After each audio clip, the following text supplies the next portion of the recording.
Hi kiddies, have an amazing day.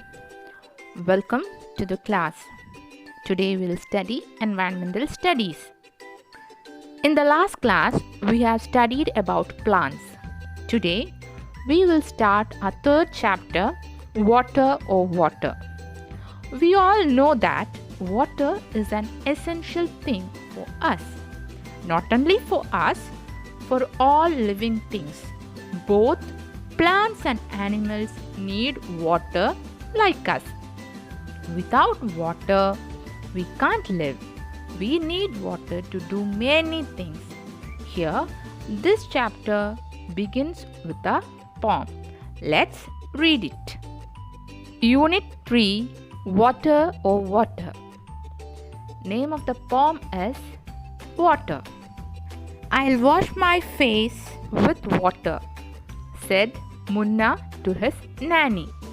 Here you can see that a boy named Munna is saying to his nanny. Nanny means grandmother.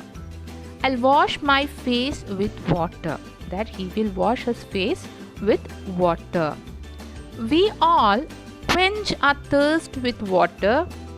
We are all alive because of water. Do you know the meaning of quench? Quench means to satisfy a feeling of thirst by drinking a liquid. Satisfying feeling of thirst. And also it is saying that we are all alive because of water. We all need water. Water has been with us for ages.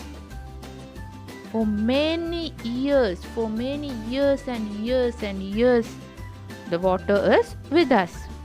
Its story can fill so many pages. If we are writing its story, it may fill so many pages. Somewhere it is dew. Somewhere it is snow. Do you know what is dew? Yes, dewdrops. When you go out early in the morning, you can see dewdrops on the tip of the leaves and all. Have you seen it? Have you seen snow? Snowfall? Here it is said that somewhere the water is in the form of snow or ice.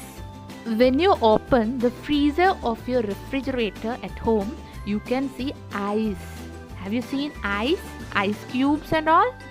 So, ice or snow are the solid form of water.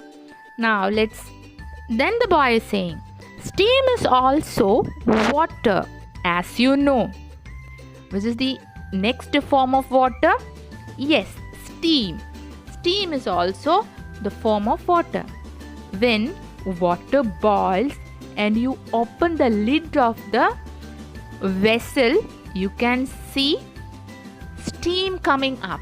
It is the gaseous form of water. Water has forms of so many. That is what says my nanny. So the boy is saying that his nanny is saying that water is having so many forms. Now we have seen 3 forms, isn't it? Which are they? Can you say? Solid, liquid and gas. Example for solid is ice or snow, liquid dewdrops or water, and example for gas is water vapor or steam. The river flow, the waterfalls sing, and water swells in lakes and springs. Now the boy is saying about sources of water: river, waterfall, lake and springs. Children, do you know what are lakes? Lakes are large body of water surrounded by land. And what is a spring? Spring is a natural flow of groundwater onto the earth's surface. Next, life on earth it has brought. Watered fields and life they got. Now the boy is saying water has brought life on earth. And in the next sentence, watered fields and life they got. When we water the fields, plants will get life. But when the water breaks in floods, great misfortune, it always works. Have you seen flood? Floods means overflow of large quantity of water. These floods will bring great bad lucks.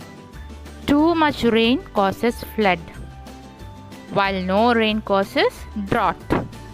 Drought means condition of water scarcity or condition of no water.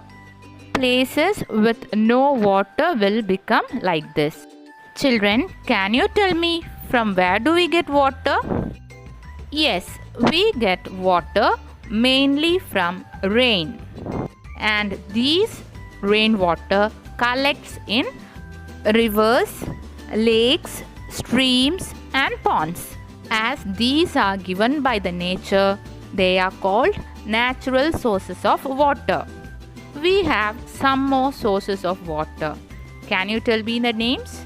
Yes, well, hand pumps, tap, etc. are some of the sources of water. Children, we have studied that we need water for many things. Now, can you say some of the uses of water? Yes, we need water for bathing. We need water to drink or for drinking. We need water for cooking. Then for watering the plants, for cleaning, washing, etc. are some of the uses of water. Today we have studied forms of water, sources of water and uses of water. Hope you all understood. Let's stop here. Be good, do good. Thank you.